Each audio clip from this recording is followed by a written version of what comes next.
I'm a 26-year-old female. My mom is 45 and dad is 46. It's going to be a long and harsh ride, but I'm okay to curses, because I very much deserve and numb them after going through this much. Never in my life have I thought I'd be in this place. My life is a mess right now. I'm the only child of my parents. They met when they were as young as 16 and had me when my mom was 19 and dad 20. I had an unplanned pregnancy. My father is no less than any man any woman would want to be with. He cooked, worked, and did everything. Literally kissed the ground my mom walked on. I never thought of him being unreasonable or anything negative. He was a family man, but someone you'd love to be with. My mom is cool too. She was always there for me and helped me out however she could. My dad wanted to have more kids, but my mom didn't. Never told me why. So, when I was 16, mom was 35 then. My dad had an accident and became bedridden for 7 months. Though we never had to worry about finances. I studied at a private school. We were not from states, but still it cost a lot where I'm from. There were bills. So, mom got a job in the following months. She was in my dad's shoes. She did everything, and I too helped her out with chores sometimes. Here's the kicker. She met someone and became emotionally involved.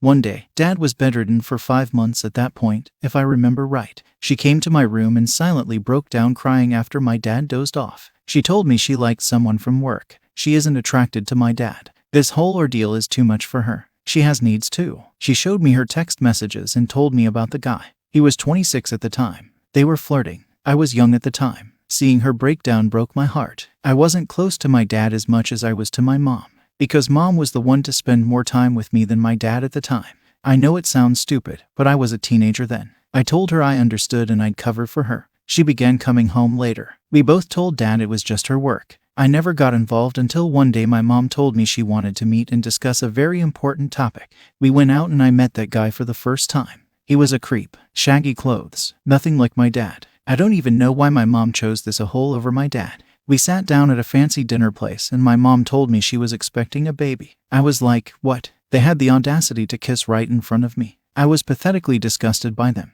I told them what they planned. She told me she doesn't know. She wants to keep this baby but she loves my dad too. It was an awkward time and we came home that night. We talked that night and she said she wants to keep the baby. I, again naively, chose to keep my mouth shut. So after this, my mom drops the news to my dad that she's pregnant and my dad is delighted but visibly worried as finances are still in question. So in the next 2 months he began to do exercises and therapy so he could go to work again even after the doctor said he still needed time. He joined work and put my mom into the stay-home mom position like before. Her affair was short-lived. When my brother was born, my dad didn't sign the birth certificate. He bought a set of paper but refused to tell me what it was. Mom was still in C-section and he never told me what happened. He refused to acknowledge my brother. When my mom was brought home, he told her he wanted a divorce. It hit mom like a truck. She literally had a mental breakdown. She kept begging and crying hysterically. My dad was indifferent and told her he knows everything. He regrets ever having me because I'm an ungrateful and entitled selfish person.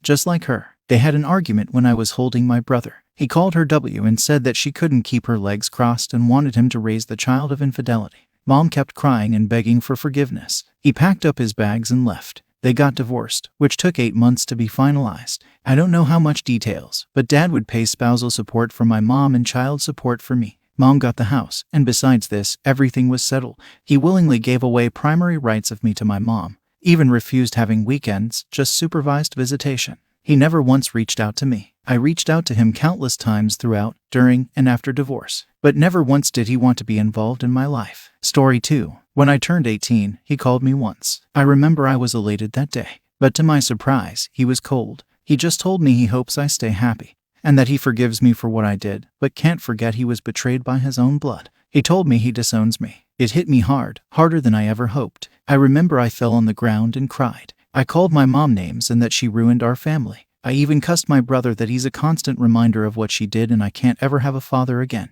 After divorce, mom never really dated anyone. She got into depression and got into a crappy but decent paying job. Rented out one of the rooms in the house to make ends meet. She still celebrated her wedding anniversary and cried sometimes. My brother often asks about his father, but I don't have an answer except for we don't have one. It's been 9 years since the divorce. Mom never really moved on. She occasionally hooks up but never thought of settling down. She thinks working a $60K a year job and getting rents from a single room is enough to make ends meet for the rest of our lives. My dad, on the other hand, got his life together, started a business, remarried, and has a son. I often scroll his profile. He never accepted my friend's follow request and ignored my texts. But what I've learned is he's living a great life. I know I don't deserve to say it. I am as much to blame as my mom for destroying our lives and my brother's life. But I miss my dad. I miss him a lot. I miss the times we had as a family. I went through heartbreaks, graduation. I was in an accident and I didn't have my dad beside me. It feels like my insides are screaming. I tried to meet him, but when he found out I wanted to meet him, he moved to another city. I had a son last year. He looks so much like my dad. I want to name him after my dad and I want to meet him. I'll be getting married by the end of this year and I want nothing more than my dad to walk me down the aisle. I ducked up. I want him to scream at me, tell me I don't deserve to be his daughter.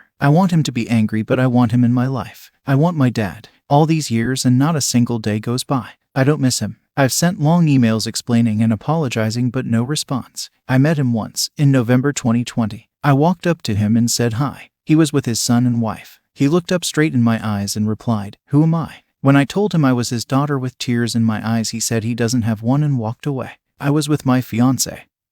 He handled me. My dad is by no means a bad person. He did everything any normal person in his shoes would. I know I don't have the right to apologize or even ask him for anything, but for once I want him to acknowledge me. I just want him to acknowledge me for a single day, which is my wedding, and I want him to look me in the eye and tell me I'm his daughter. Your mother has a screw loose. What in the duck was she thinking? Talking to her underage child about her life with another man, showing texts, and trying to get you to cover for her. She should have never tried to recruit you or put you in the middle of that. I just want him to acknowledge me for a single day, which is my wedding, and I want him to look me in the eye and tell me I'm his daughter. He won't. From the sounds of it, this is something that he's going to take to his grave. And if I were you, I think you'd be better off no longer trying, because it's just hurting you. There may come a point, of course, when he does come to make contact, but that has to be on his own terms, and at that point, you have to decide what you want to do about it. To be honest, I don't think you can make it right. You were young, but you knew what happened, and you even met him. Like really, it was honestly hard to read the whole thing.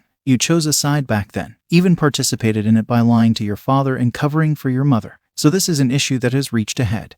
And I am just so lost about what I thought I knew about my in-laws, and my wife to an extent. My sister-in-law is a bit of an introvert who hasn't had much success dating. She was in a long-term relationship for about 3 years, but her ex broke it off, and she still hasn't found anyone since. This was about 4 years ago. She's gone on some dates over the years, but nothing seems to work out, and this has been frustrating for her. A couple weeks ago, she found a guy on Tinder and they went out on a date to a restaurant. She said the date went okay, and I don't know all the details, but apparently this guy has money. He owns his own business. He picked her up in a BMW, and they went to a really fancy place for their first date.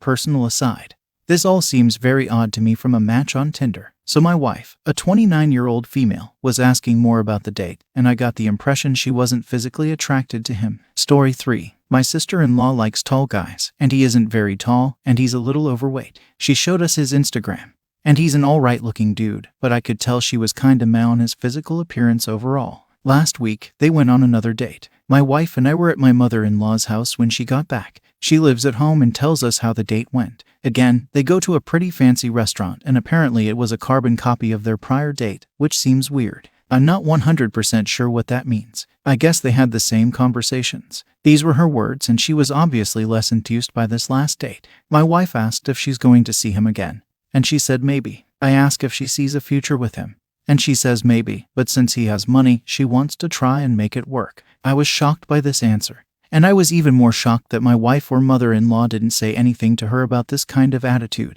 I said, "Sister-in-law, that's not nice. If you're not attracted to him, you shouldn't just use him for fancy dinners." This didn't start an argument exactly, but she didn't appreciate my comment and it kind of soured the evening, so we left shortly after. My wife and I got into it when we got home, and she told me I should mind my own business. I said, it's ducked up that she's only interested in seeing him more because he has money. If she had that kind of attitude about me when we first started dating, we may not have ended up together. She said I was making a lot of assumptions about her intentions. But how can I be making assumptions when it came right out of her mouth? This went on and on for a bit, and this is still a lingering issue between us. I feel like I've become slightly red-pilled or something, because the more I stew on this, the more it's pissing me off. And I'm really contemplating reaching out to him about this. I don't know him like that, and I am aware this might be a bit excessive, but if I was in his situation, I would be very grateful if somebody with inside information let me know. I'm not sure if I should do this, so let me just get this straight. You think you need to warn a rich, successful guy who is just okay looking,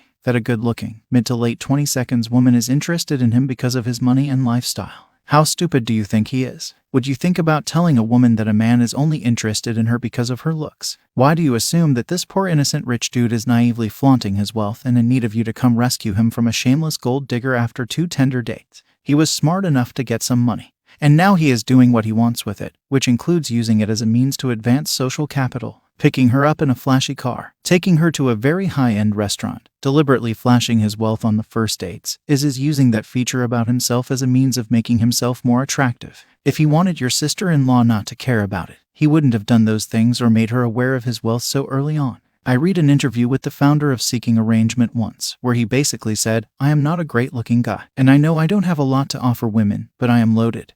And that lets me get with women that are otherwise way out of my league. It's mutually beneficial. It is super weird and creepy of you to assume that your sister-in-law is taking advantage of this dude. And not that he is an adult who is fully aware of the situation that he is in. Keep out of it." Story 4. Update to start off. I did not reach out to the guy. Thinking about it more, I can't assume he is a fool, so he must be aware of what he is doing. Furthermore, the headache that would have followed suit if I had reached out is just not worth it. Everything beyond this point, I heard secondhand from my wife. I have not spoken to my mother-in-law or sister-in-law about this information since the incident. I have come to find out that my mother-in-law did agree with what I said to my sister-in-law, but she knew that if she made a comment about it, that my sister-in-law would have gotten very upset. My mother-in-law told my wife she was actually going to talk about it more with my sister-in-law after my wife and I left that night. But since I made my comment, she felt like it was hard to bring it up again without looking like by we I mean my mother-in-law and I, were ganging up on her. My wife also told me that she doesn't think my sister-in-law should keep seeing him either if she's really only interested because he has money. Apparently, my wife didn't like the way I expressed my opinion and was just happy that my sister-in-law was putting herself out there again. The fact my wife didn't tell me this the night we argued about it and was making up a bunch of other BS is another frustrating situation, but I don't want to get too far off topic here. The reason this came up again is because my sister-in-law and this guy went on another date this past Friday. There's a group chat with me, my sister-in-law, mother-in-law, and my wife, and the three of them have their own group chat. My sister-in-law talked about it on their group chat, so I'm assuming she's still annoyed at me. So he takes her out to dinner again. And this time apparently he's being super flirty. Some context here. My sister-in-law is not a great conversationalist, so I think what's happening here is he's complimenting her. She's just saying thanks, and the convo stops there. This is relative for the next part. Her hand was on the table, and the guy put his hand on hers, which she pulled back and took her hand off the table. This was referred to as him being too handsy in the chat. He apologized and she said it was fine. I don't think she told him why she reacted like that. The rest of the date went normal, I suppose, after that. And when he dropped her off home, he didn't get out of the car and walk her to the front door. He just said bye and left. He had walked her to the front door the first 2 times. The next day, he texted her and apologized again for being too forward with her. She didn't respond, and she told my wife and mother-in-law that she's not going to see him anymore. My wife is of the belief she's just upset right now, and she might change her mind in a couple of days. So this saga has seemingly reached its end. I'm all but certain I'm secretly being blamed for this because I opened my mouth, which is whatever. I'm not a mind reader, so I had no way of knowing how my wife and mother-in-law felt at the time we all heard her logic for continuing the relationship. I am very aware she is super sensitive and does not take any form of detraction or criticism well. But there are some subjects people need to hear straight up, and I believe this is one of them. Thank you.